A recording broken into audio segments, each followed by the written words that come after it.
ಉಲ್ಲಾಲ ಪ್ರದೇಶದ ಸೌಹಾರ್ದಯುತವಾದ ನಾವೆಲ್ಲರೂ ಸ್ನೇಹಿತರು ಒಗ್ಗೂಡಿಕೊಂಡು ಇತ್ತೀಚೆಗೆ ನ್ಯೂಜಿಲೆಂಡ್ನ ಪವಿತ್ರವಾದ ಮಸೀದಿಯಲ್ಲಿ ಉಗ್ರಗಾಮಿಗಳ ಪೈಶಾಚಿಕ ಕೃತ್ಯದಿಂದ ಸುಮಾರು 45ಕ್ಕಿಂತಲೂ ಹೆಚ್ಚು ಜನರು ಹುತಾತ್ಮರಾಗಿದ್ದಾರೆ. ಅದೇ ರೀತಿ ಮೊನ್ನೆ ಶ್ರೀಲಂಕಾದಲ್ಲಿ ಪವಿತ್ರವಾದ ಈಸ್ಟರ್ ದಿವಸ ಪವಿತ್ರವಾದ ಚರ್ಚಿಯಲ್ಲಿ ದಾಳಿಯನ್ನು ಮಾಡುವ ಮೂಲಕ ಸುಮಾರು 350 ಜನರ ಪ್ರಾಣಕ್ಕೆ ಕುತ್ತನ್ನು ಒದಗಿಸಿಕೊಟ್ಟಂತಹ ಪೈಶಾಚಿಕ ಕೃತ್ಯದಲ್ಲಿ ಭಾಗಿಯಾದಂತಹ ಎಲ್ಲ ಉಗ್ರರನ್ನು ನಾವೆಲ್ಲರೂ ಸೇರಿಕೊಂಡು ಈ ಸಂದರ್ಭದಲ್ಲಿ ಉಗ್ರವಾದ ಕಠಿಣ ಶಬ್ದಗಳಿಂದ ನಾವು ಇದನ್ನು ಖಂಡಿಸ್ತಾ ಇದ್ದೇವೆ.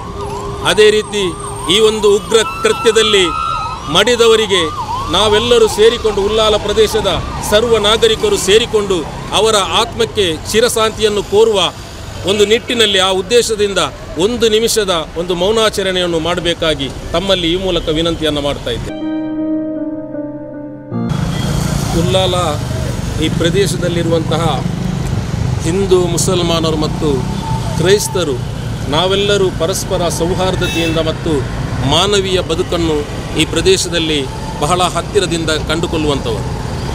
ಈ ಒಂದು ಸಂದರ್ಭದಲ್ಲಿ ಇತ್ತೀಚೆಗೆ ನಡೆದಂತಹ ಒಂದು ನ್ಯೂಜಿಲೆಂಡ್ನಲ್ಲಿ ನಡೆದಂತಹ ಪೈಶಾಚಿಕ ಕೃತ್ಯ ಮತ್ತು ಕೊಲಂಬೋದಲ್ಲಿ ಶ್ರೀಲಂಕಾದಲ್ಲಿ ನಡೆದಂತಹ ಅಮಾನವೀಯ ಕೃತ್ಯವನ್ನು ಈ ಪ್ರದೇಶದ ಸರ್ವತಾ ನಾವೆಲ್ಲರೂ ಸೇರಿಕೊಂಡು ಉಗ್ರವಾದ ಮಾತುಗಳಿಂದ ಕಠಿಣ ಶಬ್ದಗಳಿಂದ ನಾವು ಖಂಡಿಸ್ತಾ ಇದ್ದೇವೆ.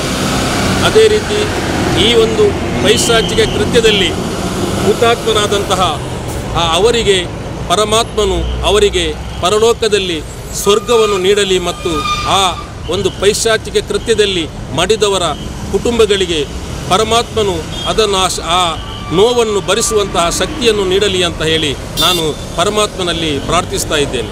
ಅದೇ ರೀತಿ ಈ ಒಂದು ಸಾಂದರ್ಭಿಕವಾಗಿ ನಮ್ಮೆಲ್ಲರ ಪ್ರೀತಿಯ ಮೆಚ್ಚಿನ ಶ್ರೀಮಾನ್ ದಿನೇಶ್ ರೈ ಅವರು, ಅದೇ ರೀತಿ ಮೊಹಮ್ಮದ್ ಮುಕ್ಕಚೇರಿಯವರು ಮತ್ತು ಬಾಸಿಲ್ ಡಿಸೋಜರ್ ಅವರು ಈ ಒಂದು ಸಂದರ್ಭದಲ್ಲಿ ಒಂದೆರಡು ಮಾತುಗಳನ್ನು ಹೇಳಬೇಕಾಗಿ. ಶ್ರೀಲಂಕಾದಲ್ಲಿ ನಡೆದಿರ್ತಕ್ಕಂಥ ಚರ್ಚ್ ದಾಳಿಯನ್ನು ನಾವು ಪ್ರಪಂಚದ ಉಗ್ರರು ಅಂತೇಳಿ ಭಯೋತ್ಪಾದನೆ ಏನಿದೆಯಾ ಅದೆಲ್ಲವನ್ನೂ ಕೂಡ ನಾವು ಉಲ್ಲಾಲ ನಗರ ಕಾಂಗ್ರೆಸ್ನ ವತಿಯಿಂದ ನಾವು ಸಾರ್ವತ್ರಿಕವಾಗಿ ಖಂಡಿಸ್ತಾ ಇದ್ದೇವೆ.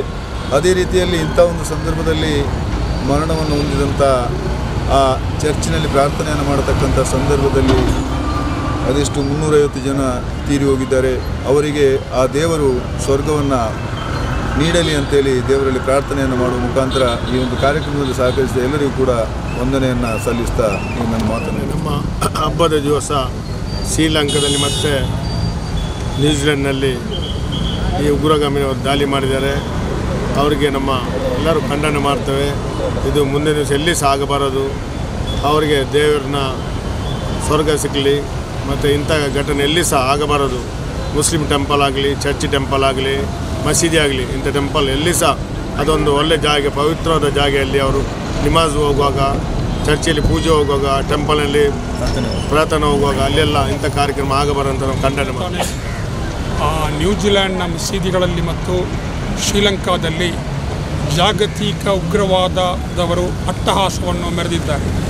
ಅದರಲ್ಲಿ ಈ ಒಂದು ಶ್ರೀಲಂಕಾದ ಘಟನೆಯಲ್ಲಿ ನೋಡುವಾಗ ಎಂಥವರಿಗೂ ಕಣ್ಣೀರು ಬರುವಂತಹ ಒಂದು ಸ್ಥಿತಿ.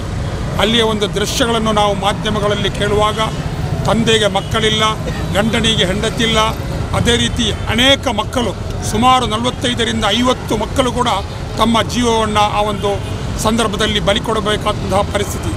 ಇಂತಹ ಒಂದು ಜಾಗತಿಕ ಮಟ್ಟದ ಭಯೋತ್ಪಾದನೆಯನ್ನು ನಾವೆಲ್ಲರೂ ಮನಪೂರ್ವಕವಾಗಿ ಖಂಡಿಸಿ ಇಂತಹ ಹಿಂಸೆ ನಮ್ಮ ದೇಶದಲ್ಲಿ ಕೂಡ ಎಲ್ಲಿ ಕೂಡ ನಡೆಯಬಾರದು ಅಂತ ಹೇಳಿ ಕೂಡ ಈ ಒಂದು ಸಂದರ್ಭದಲ್ಲಿ ನಾನು ಹೇಳಲಿಕ್ಕೆ ಇಚ್ಛೆಪಡ್ತಾ ಇದ್ದೇನೆ. ಮುಖ್ಯವಾಗಿ ಒಂದು ವಿಷಯ ಏನು ಅಂತ ಹೇಳಿದರೆ ಇದರಲ್ಲಿ ಒಂದು ಹಬ್ಬದ ದಿವಸ, ಅದು ಕೂಡ ಒಂದು ಒಳ್ಳೆಯ ದಿವಸ. ಎಲ್ಲರೂ ಶುಭ್ರ ಮನಸ್ಸಿನಿಂದ ಒಂದು ಪ್ರಾರ್ಥನಾಲಯಗಳಿಗೆ ತೆರಳುತ್ತಿರುವಂಥ ಒಂದು ಸಂದರ್ಭದಲ್ಲಿ, ಅದೇ ಸಂದರ್ಭದಲ್ಲಿ ಭಾರತ ಸರ್ಕಾರ ಕೂಡ ಶ್ರೀಲಂಕಾಕ್ಕೆ ಒಂದು ಎಚ್ಚರಿಕೆಯನ್ನು ಕೂಡ ಕೊಟ್ಟಿತ್ತು. ಆ ಎಚ್ಚರಿಕೆಯನ್ನು ಕೂಡ ಅಲ್ಲಿ ಒಂದು ಪರಿಗಣನೆಗೆ ಬರದೇ ಇರುವಂಥ ಒಂದು ಸಂದರ್ಭದಲ್ಲಿ ಕೂಡ ಈ ಜೀವಹಾನಿ ಆಗಿರುವುದು.